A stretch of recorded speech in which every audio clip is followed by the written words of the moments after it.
স্মরণ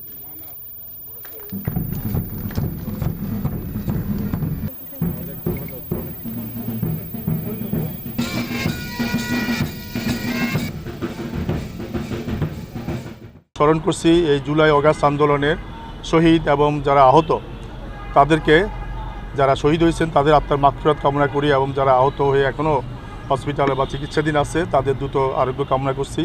যাদের কল্যাণে আজকে এই বাংলাদেশের পরিবর্তন আজকে আমরা এই নতুনভাবে আবার শুরু করতে পেরেছি। আমরা এখন রাজশাহী মেট্রোপলিটন পুলিশ পুনঃ উদ্যমে কাজ শুরু করছে। এখনও আমাদের কিছু সীমাবদ্ধতা আছে, আমরা আশা করি সেই সীমাবদ্ধতা আমরা করে ওভারকাম করে আমরা আমাদের আগামী দিনের কাজ, যে আমাদের চ্যালেঞ্জ আছে, আগামীতে নির্বাচন আছে, আমরা এবং জনসাধারণের যে আস্থা, আমি মনে করি রাজশাহীতে মোটামুটি আস্থা ফিরে আসছে।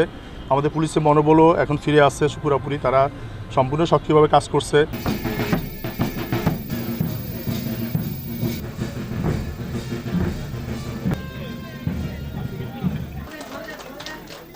মোবাইলে